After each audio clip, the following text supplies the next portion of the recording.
بسم الله الرحمن الرحيم الحمد لله رب العالمين الصلاة والسلام على رسول الكريم وعلى آله وصحبه ومن استنى بسنته إلى يوم الدين. السلام عليكم ورحمة الله وبركاته. First of all, we start with asking you a question. I prepared this challenge as a working mom, which takes about a little bit less than an hour, and I was going to allow some time towards the end for questions and answers. And then there was supposed to be another session set up for a documentary that it was made of my life, how I left Islam and how I came back to Islam. It's very, very interesting documentary. Was supposed to be shown in this convention, but unfortunately, because I notified them very late, we didn't have a slot. If I show you the documentary, it's very, very interesting.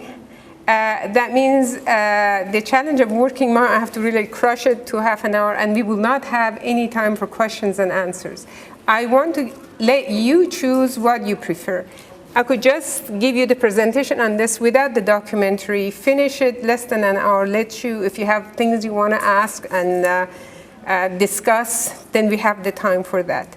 But if you want to watch the documentary, which again is very interesting, we would not have time for questions and answers, so you make the choice. I didn't hear. Okay, let's, documentary and this, raise hands. Wow. Okay, this only, raise hand. Okay, documentary and this, all right. And I have not prepared to put this together, so just bear with me while I'm just stumbling through them. So if we're going to start on the documentary is actually, my document is not unrelated to this topic of working women, because it talks about when I worked in US and what happened with my life, and I lost Islam, I lost Allah and everything, and you will of course hear it, and how I came back to Islam. And when I came back to Islam, I really became a real mother, and things changed for me in my life. I would have talked about the documentary in this one, but of course I would not talk about it now, so that would allow us to have a little bit more time. So bear with me while I get this together.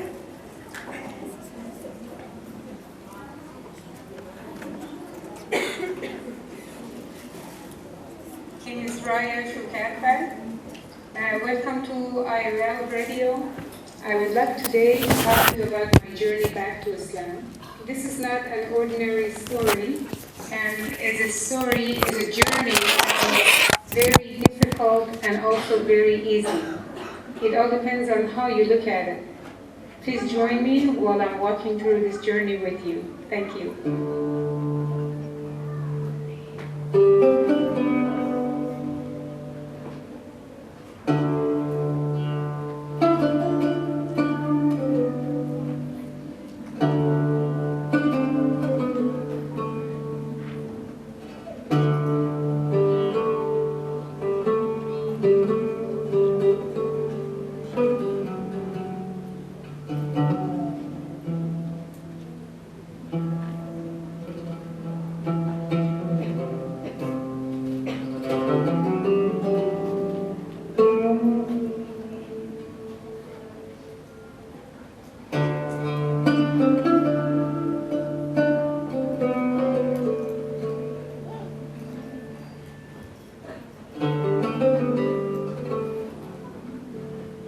Raya Shokatfard. I am 62 years old. I was born in Iran in 1949 to basically a middle-class family. My family were Muslim. I left Iran. By the time I had my own clothing store in Manhattan Beach, which is Southern California, by the ocean, very beautiful place. And later I moved into a business of real estate. I got the highest level of a certificate in order to operate as a real estate broker, to have my own business. Over the span of, let's say, 10 years, I became, alhamdulillah, very successful in the business of real estate. And I was still in my 20s, and I was driving a Rolls Royce. I had a beach home. I was a model. So I had a big piece of land. It was like 5 acres. And there were a few homes on it. And I had cows and chickens and rabbits and all kinds of animals. I had vegetable garden, and I planted a lot of nice vegetables, and I ate organic food. It was very nice. And it was just anything that would basically feed the ego. Seems like I attained it, and I lived it. It seemed like that is what I wanted. That is how I measured success, by what I had, how I looked, who admired me. I started feeling something was missing. I was feeling very empty. So I started attending many workshops and classes having to do with the science of the mind, basically the new science of the mind, different things, and I was very interested in them. I learned a lot, it was good, but it still was not satisfying my desire for something. There was something, I wasn't sure what it was. I got very attracted to Hinduism.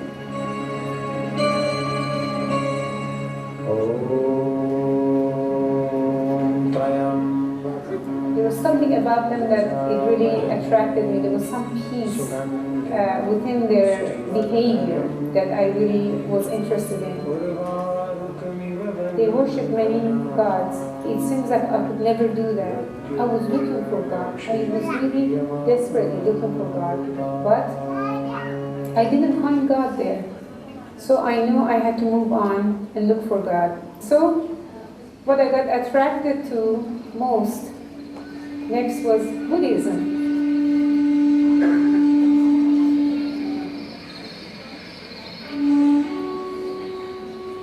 And I found a lot of things about Zen Buddhism and many things about Buddhism that I was very, very interested in. So I joined them.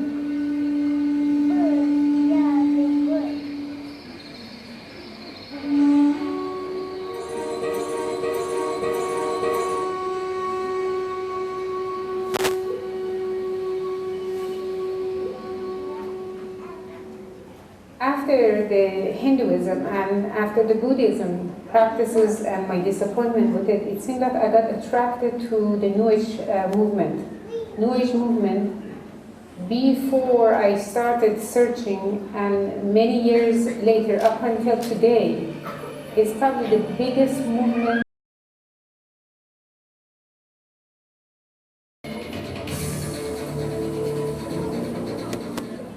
Basically, New Age movement is a philosophy that tells you you are the master of your own destiny. You are the master of your own life. In fact, you are God's yourself.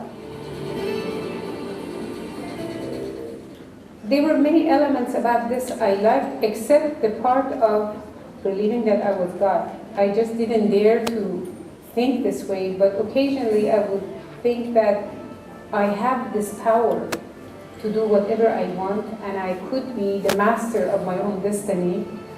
But I couldn't, I was not comfortable to imagine that I was God. So I was uncomfortable with this.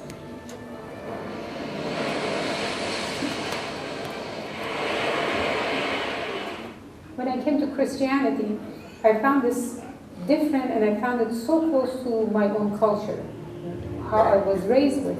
These moral issues, the parents, families, they were together, they prayed together, they went around together, it was a togetherness, and I felt like I wanted to be part of them. So I felt like really I reached my last destiny. This is where I would stay.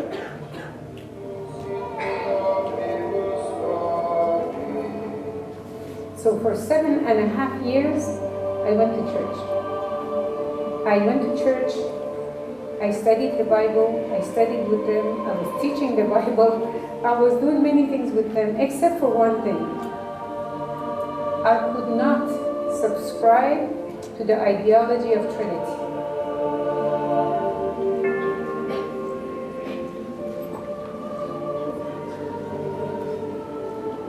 I could not believe that Jesus was God or Son of God, the Trinity was another part of God, the three in one were God. So I had this fear that if I really put my head into this and I really study about this, I'm going to have to leave this religion also. And I didn't want to leave it. I had no place else to go. This was like they had become my family. I even went to university, Christian university, and I studied theology, Christian theology. I knew the Bible better than most Christians. The pastor told me, of the church, told me, Raya, you've been with us so many years. Don't you think it's time to be baptized and become Christian? I said to him, look, Muslims are Christian and they're Muslims. They believe in Jesus as prophet of God and they believe in Muhammad as prophet of God. So there's no conflict.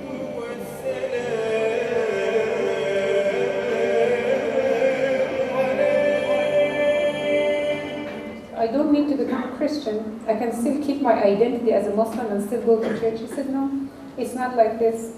He said, you have to become baptized, and once you're baptized, you have to believe in Jesus as the Son of God, as God and Trinity, all three in one. You have to believe in that, and you have to leave Islam. You're no longer Muslim. You have to make this decision because you've been with us so many years and you have not taken this path. I said, can you please give me 4 days? I need to think about this. He said, sure, take 4 days and come back.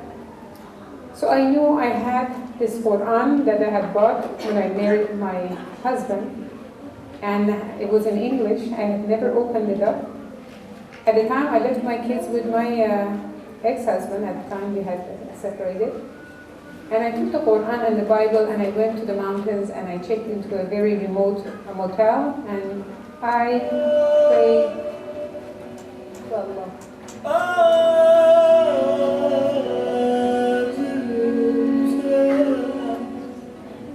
I asked him to show me the right way. I said, Ya Allah, I have looked for you so many places for so long.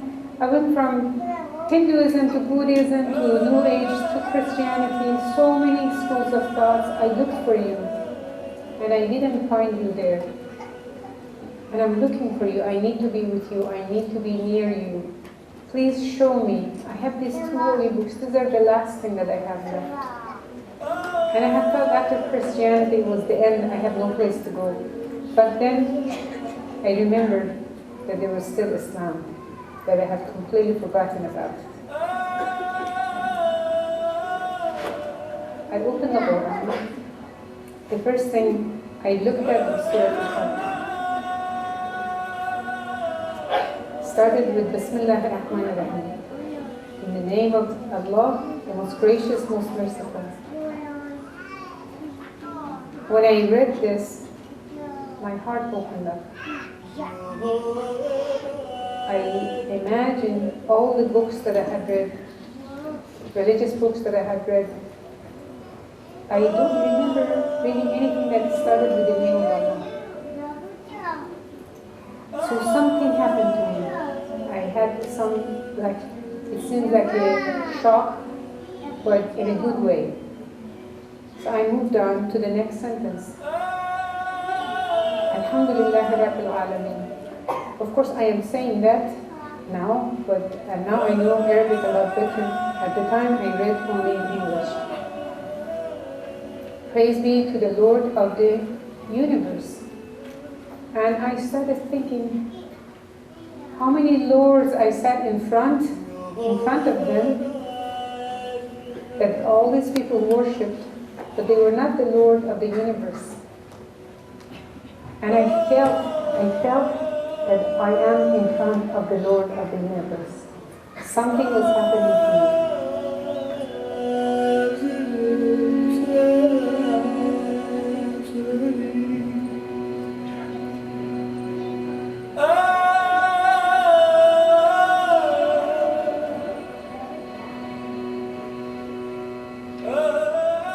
Ar-Rahman ar-Rahim was the next verse that I read. The most gracious, most merciful. And I'm thinking, how gracious, how merciful this Lord is that I forgot about Him. But He didn't forget about me. Maliki Yawmiddin, the owner of the Day of Judgment. Again, I remembered all this Hinduism, Buddhism, religion that I sat and practiced, where they believe that there's no day of judgment, there's only reincarnation. When you die, you're born again. If you're a good person, your karma is good, you did good things, you are reborn into a better state, otherwise in a worse state. This continues going until you achieve Godhood. This is what they believe. But Allah is telling me that He's the owner of the day of judgment. That means there's a day of judgment.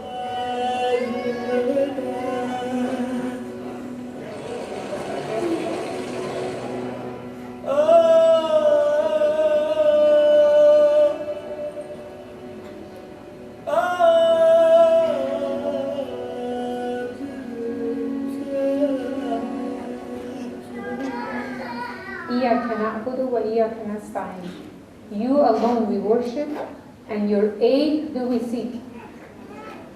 By this time, I thought maybe there should be a big rock drop from the sky and hit me in the head for all the wrong things that I did.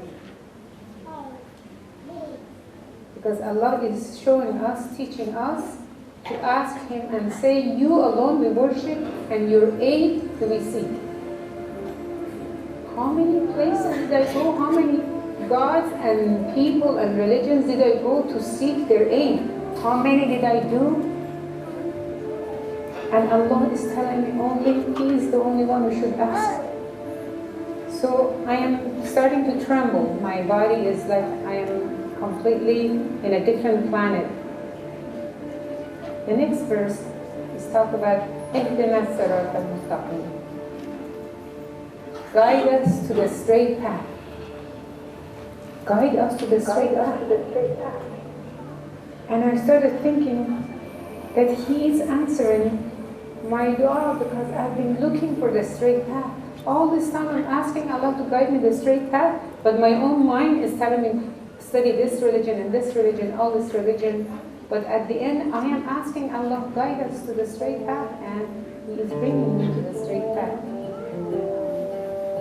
صراط الذين أنعمت عليهم, the path of those whom you have bestowed your grace on them. غير المغضوب عليهم ولا الضالين, not of those who have earned your anger, not those who have gone astray.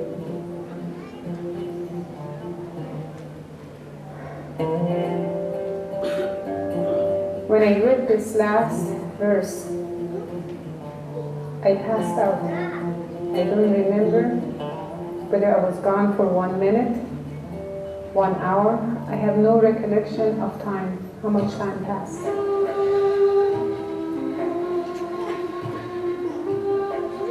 It was like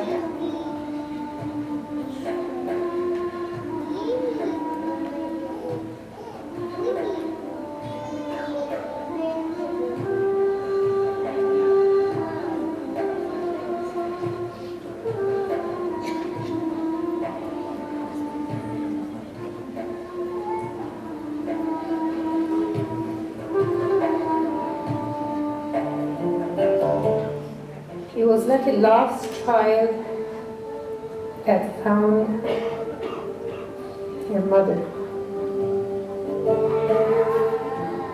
I knew that I found Allah.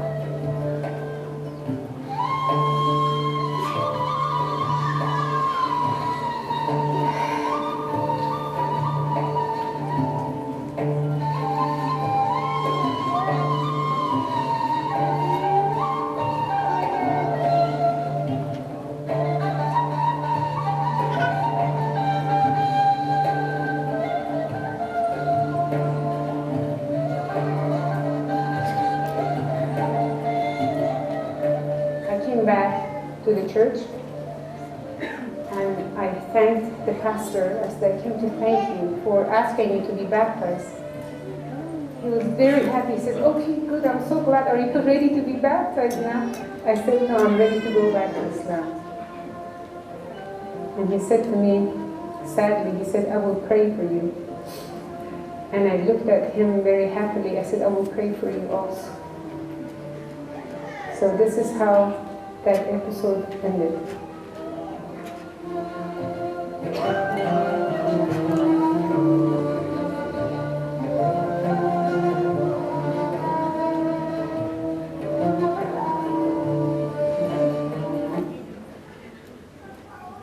My name is Raya Shokatfard. Welcome to IOL Radio. I would like today to talk to you about my journey back to Islam. This is not an ordinary story, and is a journey that... Sorry, it didn't actually complete the film. It's okay. I don't know what happened, but you saw enough. Excuse me. This is the problem showing the movie. I cry every single time. It's as if it just happened. Okay, we'll go back to the other one.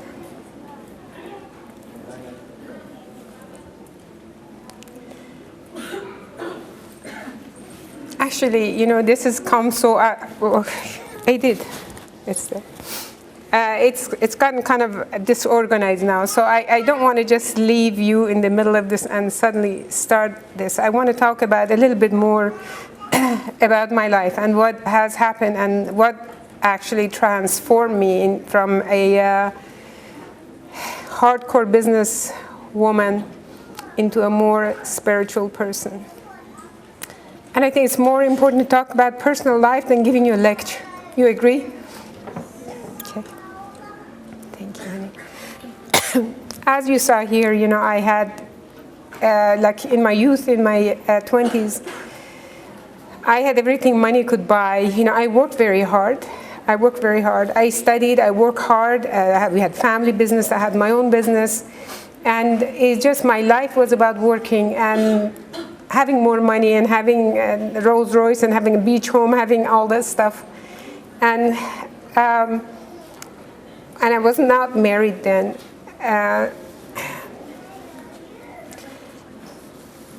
Later, when I realized my life was so empty that I cannot buy happiness with money, with success. And that's when I started seeking. When I finally came to Islam, by then I had already been married, I had already been divorced, and I already had 2 kids. My kids were very young.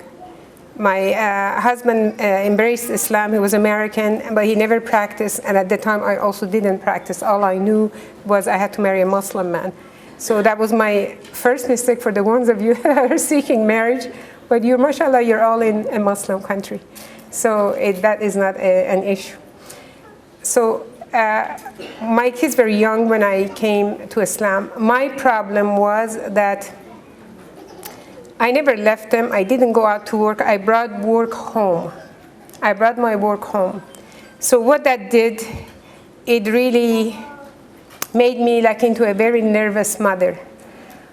I would be on the phone. I had some rental properties, and the rental income is what we lived off of, basically. So I would be on the phone talking with the tenant, talking with the plumber, and then my son wanted to talk to me, my daughter. I would get upset, I get angry. I think some of you have felt this when you're on the phone talking with someone, suddenly your child wants you. So I did not consider myself a good mother, even though I had no other choice. There was no one to support us. We had to do that. I had to study, I had to work and be with my kids. I think one of the things that maybe caused a problem, the bonding that needs to happen between the mother and children, it would not happen later in their teenage years. The most important time is when the child is born, till by the time they're age of 7 or 8 years old, that bonding, strong bonding has to be there. If it's not there, it's not that you're not connected, you're connected, but that strong bonding causes problem. Not having it causes problems. So when I came to Islam and studied it, and my kids, I took them out of school, I homeschooled them at the home, and we were doing fine, doing Islamic studies, but still I am not total mom because I'm still dealing with our business. Excuse me.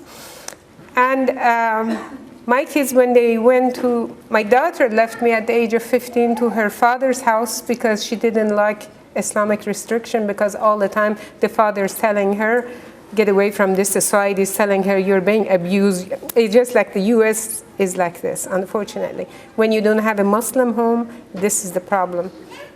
And you have Muslim home, you still have a problem when your children go outside. So when my kids went to the university, basically, they left Islam. And my daughter moved across the other side of the country. I have not seen my daughter for 9 years. And I want you to all to make dua for her. Just make dua that Allah subhanahu wa ta'ala bring her back to himself first. If I never see her again and she comes to Allah, I'm fine. But please make dua, Allah subhanahu wa ta'ala bring her back to himself, come back to Islam. My son, he has been close distance with me in US, but he also left Islam, but he never said, I'm not a Muslim. My daughter said, I'm not a Muslim. So I'm talking about the struggles. And if you have little children, please don't take this issue simply. Just because you go to work, your mother is watching the kids or the babysitter or the school and everything else, you have no idea what incredible chance you are missing at this time. Please take this time very, very seriously. Very, very seriously. I normally don't cry when I give a presentation, but I feel comfortable with you. This is home, you know. I just got here 2 weeks ago, by the way, and inshallah moving to Malaysia. Hope to be living here among you. So if any of you want to adopt a grandma for your kids, here. Oh, there's the volunteer right there. Okay. So my son, I have tried for the past several years to bring him to Egypt out of US because I saw how much evil was done to my kids. I don't need glasses anyway. So can I have another napkin, please? Thank you. Thank you.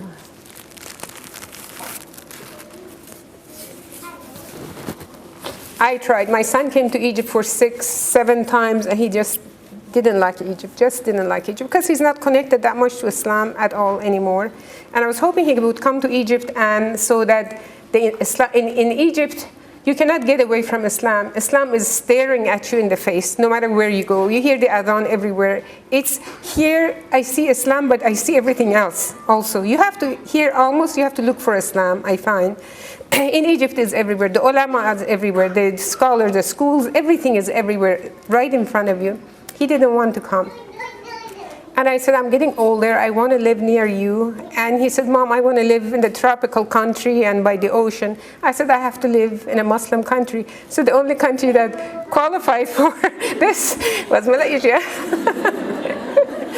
So we came here, both of us, in the end of April, the end of April, May. We went directly to Langkawi. Some friends of ours invited us to go there. They were there. So both of us immediately liked the island. And we came to KL. And basically we decided, he went back to US, I went back to Egypt. We decided, okay, we will go ahead and do this. In the meantime, since last year, I started making a movie called Not Without My Son. Did any of you hear about the movie called Not Without My Daughter? In case some of you didn't know, this is a story of a mother, an American woman that went to Iran, married a Muslim man. They got into problem. They had a child, daughter, and she wanted to get divorced, but she knew if she got divorced, she would lose the daughter. So it showed all her struggle of how she got out of the country to the United States. And they made such a big deal out of this. They won Academy Award. And this thing, it made the Muslim men look like devils. Like all Muslims men are like this, all of them, they're abusive, all of them, you know. It really made a huge, really negative image of Muslim men. Of course, in US, anything that makes a negative image of Muslims, it is promoted everywhere. Anything that shows Muslim as, you know, exceptional people, you know, you don't hear about it. So I am doing this in reaction to that. The woman tried to get her daughter out of a Muslim country into US. I am trying to get my son out of US into a Muslim country. So it's called Not Without My Son. My son is arriving here next Monday. MashaAllah, alhamdulillah. He's arriving here next Monday. As you're making du'as, please make du'a for him that Allah subhanahu wa ta'ala guide his heart to Islam, so that inshallah he would find a beautiful wife here. And I'll show you his picture. So I've taken a lot of the time. We have 20 minutes. I'm going to go over some of the slides very quickly, only go over some things that are really important now that you know everything about Raya.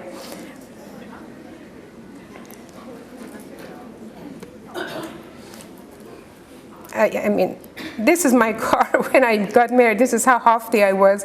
Drove a Rolls Royce, and even the license had to have my name on it. This is my son. Actually, this is in Langkawi. I am kind of tall for my Middle Eastern, but when I'm next to my son, I look like a midget. He's very tall. This is our Malaysian host. Anyhow, now you all saw him. Any interested party, please come. Okay. This is the hard part. I just wanted to talk to you about what I talked about, that we have to take this situation with working women as something we're not offended by saying, hey, look, these are the problems of working mothers. We have to realize that what is it we have to do that would please Allah most? Most of us know the answer. We don't even have to hear it. I brought this to you to just resemble, I was going to ask you, since we don't have time, I will go over it really quickly myself. The pyramids in Egypt, they represent the lofty ideas of the pharaohs that consider themselves gods, that everything, they had the power for everything. And then, the highest pyramid there, the tallest one, is the pyramid of the greatest pharaoh. And they buried themselves, with all the jewelry, everything that they had as servants. And when they finally went into the tomb, archaeologists got in there, the pharaoh's body wasn't even there, it was stolen with all his jewelry. It shows all these evil people that consider themselves gods, they have nothing. The other one, Statue of Liberty in New York, this is like the symbol of America, that we are great, we are free, nobody can tell us what to do, men, women, equality, especially this really related to women themselves, that we can do it. So I just want to show you some quick pictures, and this is, I think you can relate to it, how much a mother has to juggle in order to take care of her home and kids and everything else and the office. These are just similar pictures, like the mother is not a robot. Excuse me. Okay, this is some things I want to show you that a lot of you don't realize. The mobile phone, the cell phones, they carry incredible amount of radiation, electromagnetic radiation. And most of the people don't realize it. It's there, and she's letting the baby put it in his mouth. The electric radiation, it travels 50 feet. So if your mobile is at the end of the room, maybe you're safe. But how many of you sleep with the mobile next to? And look at what they do with the kids. You may be doing the same thing as well. Please don't do that. Again, balancing act. This is, I don't have to say anything, and maybe some of you can relate to this. Kids' nutrition really suffering for working mothers. They don't get enough nutrition at home. They don't get enough nutrition at school. And the teenagers also, they don't get good nutrition at all. This is really bad. The pregnant mothers who work also, they don't get proper nutrition. And this is a supermom syndrome. Moms that really think that they have to do everything perfect at home and do everything perfect at work, they become like this. This is how I was when I was trying to be a supermom. And this is not good. So looking at their faces and see if they're paying any attention to their kids. No. And then I want you to look at these faces. You see the difference? Of course, I know some of you who work, you also hold your kids like this, and you really pay attention to them. But this is what your baby wants from you. They have the right to have this. What about them? They are the real moms, they don't have cell phones or anything like this. You see? Isn't this cute? The seal is laying down and letting the baby seal nurse.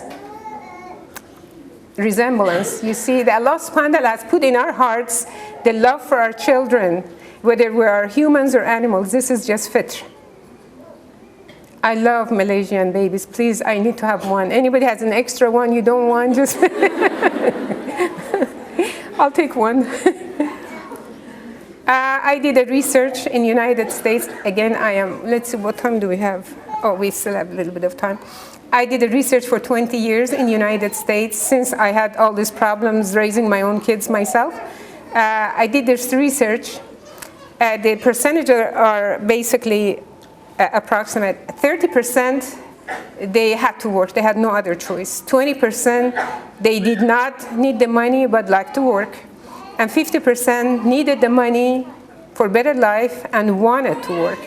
65% thought that being a mom is inferior to being a working woman. This, by the way, it's not just there. I will go over the Egypt study also. Some moms think if they're moms, they're not good enough, they're not adequate. They have to work in order to feel better. And of course, majority, 70% single mothers, divorce rates are high. And that's, to explain this would take another, we could spend 2 days here just to talk about this issue. Unfortunately, we don't have time. In Egypt, similar thing happened. A lot of them, they paid money for the schools and they wanted to go to, very, very similar. Parents wanted the kids to go to school, the inferiority. Men, for marriage, I'm a matchmaker. All the time, I'm fixing people to get, and I'm going to get started here as well, So, in Egypt, most of the men complain that women, that they want to marry a woman to be a wife, to be a mother. And the woman, because they're working and they have a lot of high education, they think they're equal in everything with men. They're head to head with them. They answer them back. They are harsh. Their voices are harsh. The softness is gone. And then some of them, I have several friends that are in their late 30s, never been married. But when I look at them, I look at their attitude, they're not even appealing to the man. And they're not willing to change.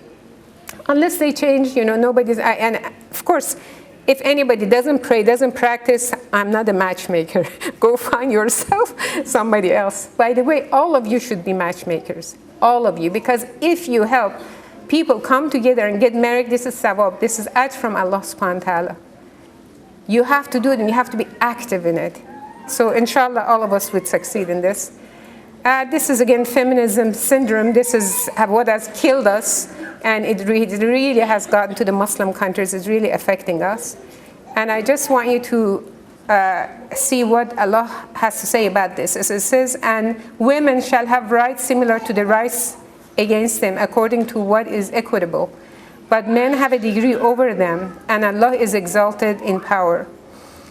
But this really makes clear, Allah subhanahu wa ta'ala makes clear our roles. It says men are meant to be righteous and kind, guardians of women, because God has favored some more than others, and because they, meaning men, spend out of their wealth. In their turn, righteous women are meant to be devoted, and to guard what God has willed to be guarded, even though out of the sight of their husbands. The bottom line, excuse me, the bottom line is the natural way of a marriage is the woman stays home and the man provides. Of course, I'm very, very ignorant about the Malaysia economy, and anything I say, I am saying things just out of the top of my head, because I don't know if women really have to work. Is it really so expensive that man cannot support? That's the case? That's the case, there's not much you can do, then you can do the best out of it. But if there's any way you can stay home and let your husband provide for you, that is the best. This is the answer to any problem that you may have. You will make him like a king, he will treat you like a queen. But if you're going to work, you're coming home, you're irritated, you're upset, you're sad, and whatever, you want him to do something, he wants you to do something. This is like, I was working at home, my husband was at home, we were both working at home. I said, well, look, change a diaper. Why don't you do the dishes? I did the dishes. Why don't you cook? Everything I did, I wanted him to do as well, because we're spending the same amount of time working. I was diseased by it myself, but I wanted to stay home and not work. but of course I couldn't.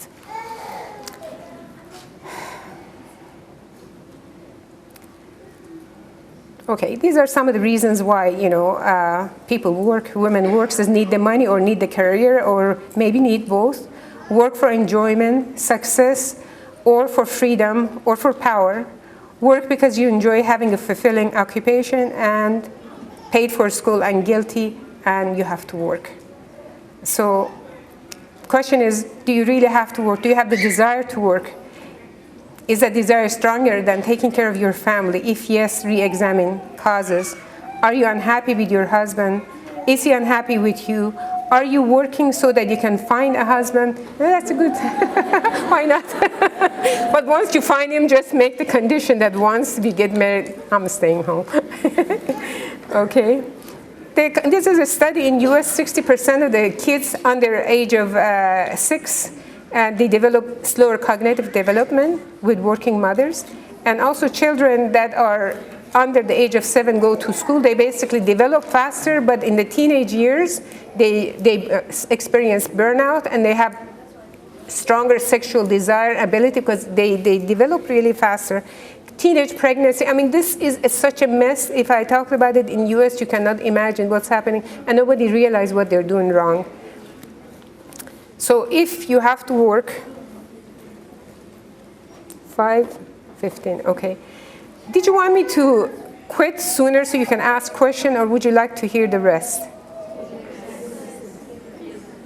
Listen? Okay. It says, for Islamic perspective, if you really have to work, let us take a look and see what it is we have to do. Starting with yourself. It says if you have to cut your worship, you're not able to get up for Fajr, you're too tired, you're not able to study the Quran, you're not able to take Islamic knowledge. These are something you have to really take a look and see, because this world is so small compared to the hereafter that is unlimited. If we are not spending time for worship and closeness to Allah, we have to re-examine our lives. Be sure to get enough sleep, watch carefully your nutrition and exercise, and limit socialization. Don't just be socializing with everybody because you just don't have time. And involve your husband to spend time with the kids. This one says, I think we need to spend more time with the kids, with the children. How many do we have? It's funny. And with your husband, after Allah subhanahu wa ta'ala, he really is next. He's the protection, umbrella of protection for you. You have to take care of him, make sure what his needs are. If you don't, and he feels that even if he needs the money, he needs you to bring the money, if you don't take care of him, really your work is not rewarded by Allah subhanahu wa ta'ala. He has to be pleased with you. This is a must. You have to ask him to help you with the kids. He's helping. This is so cute. And your husband, this is a ayah, Surah Al-Rum says, and among his sign is this, that he created for you mates from among yourselves, that you may dwell in tranquility with them, and he has put love and mercy between your hearts. Verily, in that are signs for those who reflect. We have to really be conscious of this. This is what Allah has given us, to be comforted and comfort our spouses.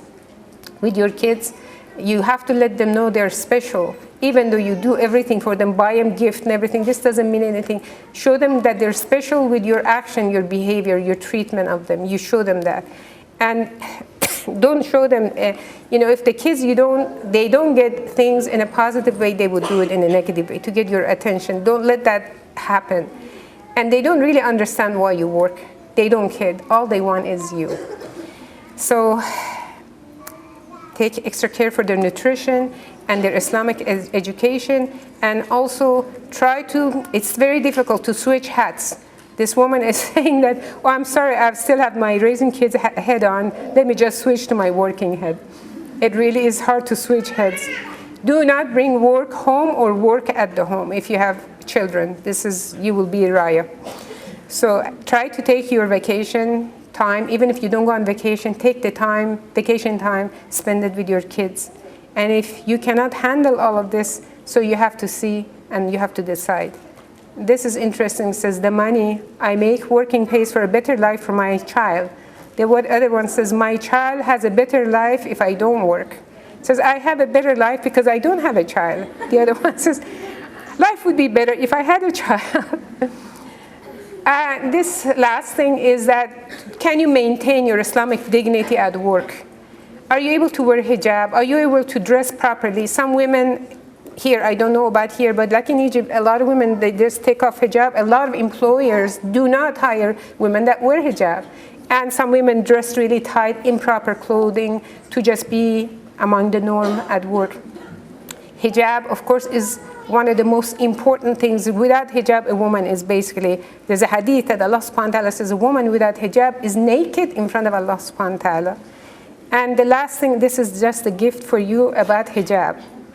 This was made addressing the American people. They say, oh poor girl, you're so beautiful, you know. It's a shame that you cover up your beauty so. She just smiles and graciously responds reassuringly. This beauty that I have is just a simple part of me. This body that I have, no stranger has the right to see. These long clothes, the shawl I wear, ensure my modesty. Faith is more essential than passion. Wouldn't you agree? This hijab, this mark of piety, is an act of faith, a symbol for all the world to see. A simple cloth to preserve her dignity.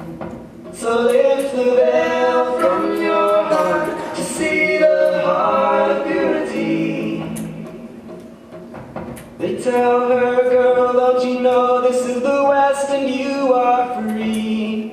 You don't need to be oppressed, ashamed of your femininity. She just shakes her head and she speaks so assuredly.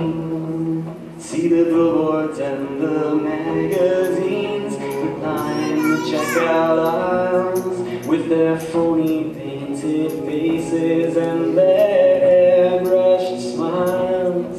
Well, their sheer clothes and low-cut gowns, they are really not for me. You call it freedom, and I call it anarchy. In this hijab, this mark of piety, is an act of faith, a symbol for all the world to see. A simple cloth to preserve her dignity. So lift the veil from your heart to see the heart of purity.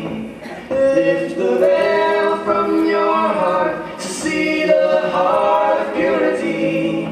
Lift the veil from your heart and seek the heart of purity.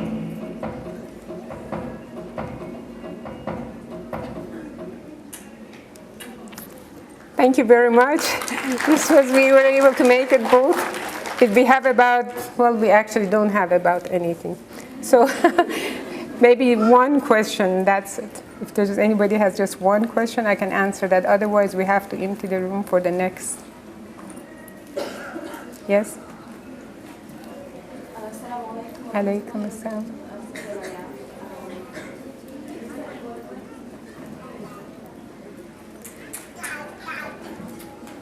Bismillahirrahmanirrahim. Assalamu alaikum wa rahmatullahi wa barakatuh. My name is Shazin. I think this is more a statement as well as asking you for an opinion as well and comment. It's so wonderful today that I see a lot of young Muslim sisters in the hall to address the issue, because really the fact of the matter, we cannot believe in the fact now that due to our society or whatever influence that we had before, as well as how the modern environment has put up to the deen, majority of many of the women that we see today, or I meet personally on a day-to-day basis, are working mothers or working ladies. Now, I don't know about you, but I started really thinking about this issue as how you strategize and you prioritize your aspiration in life just about a few years ago. And at that point of life, you have actually intricated a life which is a bit more complex. And being working, it doesn't really mean that you're just working for, some of you for many reasons, but there are other responsibilities involved, and then there are some of you who are attached to a scholarship or whatever, and you have to pay back the government. And there's a position many Muslim professionals here in Malaysia today, actually. So now, ideas are ideas, but we have to tackle the issue in a practical manner. I feel personally that the Muslim women today who are mothers, who are ladies, who are working force in Malaysia, and if you check history from the Southeast Asian countries, it is such amazing that our history is so interesting. Sister, we have lost our time, unfortunately. Yes, my question is that, I'm sorry.